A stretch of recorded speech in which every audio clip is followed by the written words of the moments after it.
En ce temps-là, les yeux levés au ciel, Jésus priait ainsi. Père Saint, je ne te prie pas seulement pour ceux qui sont là, mais encore pour ceux qui, grâce à leur parole, croiront en moi. Que tous soient un, comme toi, Père, tu es en moi et moi en toi.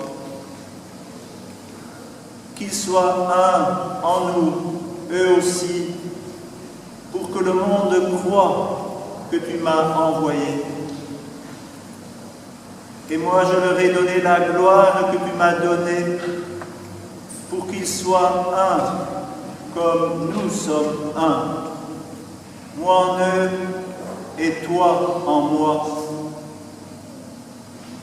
Qu'ils deviennent ainsi parfaitement un, afin que le monde sache que tu m'as envoyé et que tu les as aimés comme tu m'as aimé.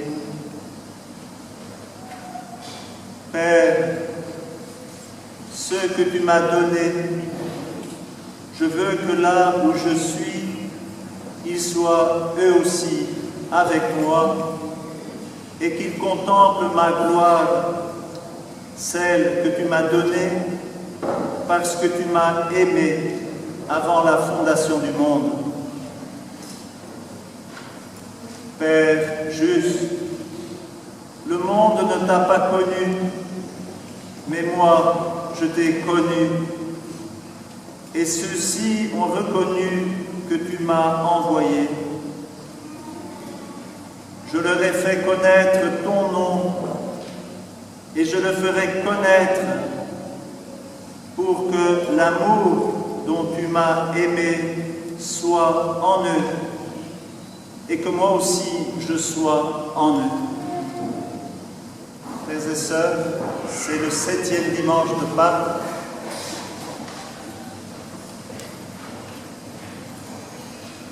Comme si Dieu nous laissait tout ce temps pour que peu à peu nous puissions assimiler son mystère de résurrection. Il nous laisse tout ce temps pour que peu à peu nous vivions à la hauteur de ce mystère. Le Seigneur aujourd'hui, il se révèle dans l'Apocalypse comme celui qui est l'alpha et l'oméga, le premier et le dernier, le commencement et la fin. Et il dit, heureux ceux qui lavent leurs vêtements, ils auront droit d'accès à l'arbre de la vie, et par les portes, ils entreront dans la ville. Dans le mystère de Pâques, dans le mystère de la résurrection du Seigneur Jésus, nous avons été baptisés. Par la mort de Jésus sur la croix, Dieu a tout recréé. C'est pourquoi le mystère de la résurrection est si important pour le croyant. Sa mort et sa résurrection, c'est un mystère. Pour que nous, qui étions morts par le péché, nous vivions par lui. Vivre par lui, c'est avoir accès à l'arbre de la vie, c'est entrer par les portes, c'est entrer dans la ville, demeurer dans la ville. Cette ville, c'est celle que Jésus nous a acquis par sa mort, c'est le paradis, c'est le lieu vers lequel nous marchons. Depuis jeudi, jour jour de l'Ascension. Nous sommes dans le temps du Cénacle. Et ce temps du Cénacle est un temps très important pour chacun. C'est un temps très important pour l'Église. Même si Jésus l'a vécu, ou l'Église naissante l'a vécu il y a 2000 ans, ce temps demeure aussi important qu'il y a 2000 ans. Vous avez entendu que l'Apocalypse se termine par ce cri « Viens, Seigneur Jésus, Amen, viens, Seigneur Jésus ». Toute l'Écriture se termine par un cri. C'est le cri de l'Église, c'est le cri du monde vers le Père. Donne-nous ton Esprit Saint, Seigneur. Père, par les mérites du Christ, donne-nous de vivre en chrétiens. Nous voulons, à chaque messe, nous le disons, et peut-être tous les jours nous le disons, nous voulons rompre avec notre condition de pécheur et vivre à la hauteur du mystère de la résurrection du Christ parce que nous avons été baptisés. Jésus n'est pas mort pour rien. Il est mort pour nous donner sa vie, et sa vie en abondance. Est-ce que nous vivons à la hauteur de ce mystère? Est-ce que nous demandons à l'Esprit Saint d'être des saints? C'est pour cela que Dieu nous a créés, pour être saints et immaculés devant sa face. Dieu nous aime si profondément. Est-ce que nous voulons répondre à cet amour qu'il nous donne quotidiennement?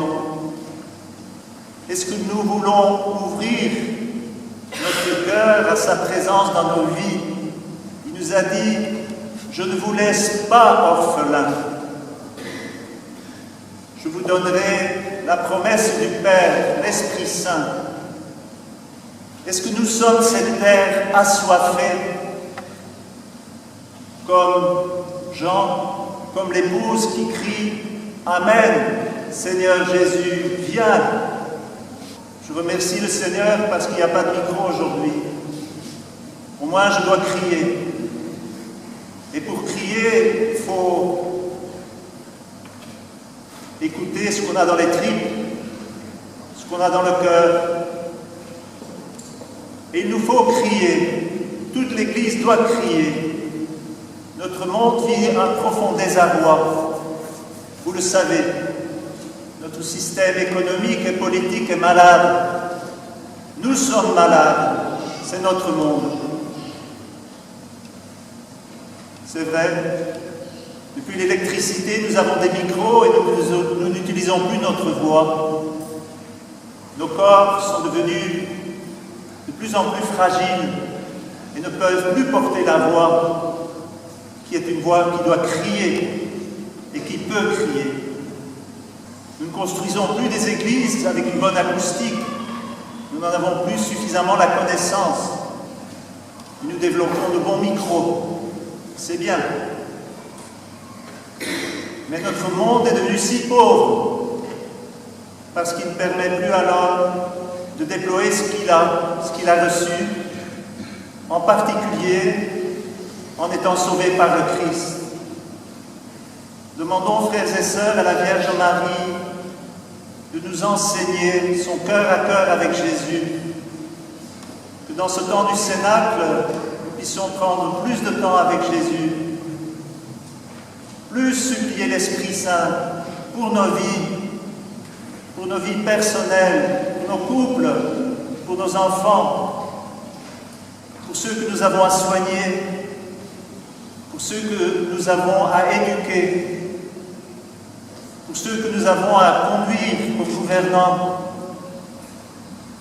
pour être de meilleurs prêtres, de meilleurs religieux qui témoignent de la présence du Christ dans le monde. On comprend tellement bien que la Vierge Marie a réuni tous ses disciples sous ses ailes Et nous avons cette grâce de pouvoir passer dans un sanctuaire marial. Nous avons la grâce de pouvoir demander à la Vierge Marie de nous enseigner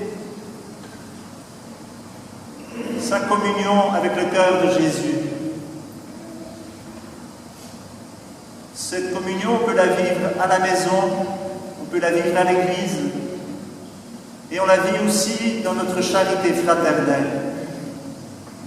Ils étaient tous réunis autour de Marie et ils priaient. Mais ils étaient ensemble. La charité fraternelle était très importante. Ils avaient à se choisir et ils avaient à se laisser revêtir d'une force d'en haut pour aller vers les extrémités de la terre. Est-ce que nous avons suffisamment cette conscience que Dieu veut nous envoyer dans le monde, dans nos familles?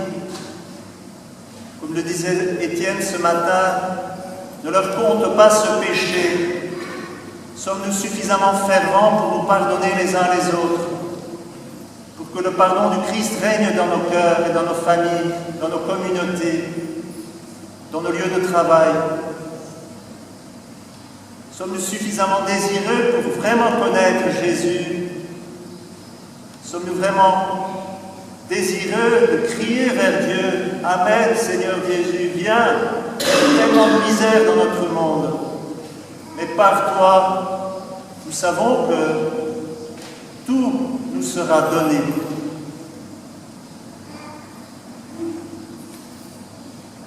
Cette communion que nous pouvons vivre les uns avec les autres, c'est pas n'importe quoi. C'est cette communion qu'il y a entre le Père et le Fils. Écoutez encore cette dernière phrase de l'Évangile de ce jour. Je leur ai fait connaître ton nom, et je ferai connaître, et je le ferai connaître, pour que l'amour dont tu m'as aimé soit en eux, et que moi aussi je sois en eux. Jésus demande là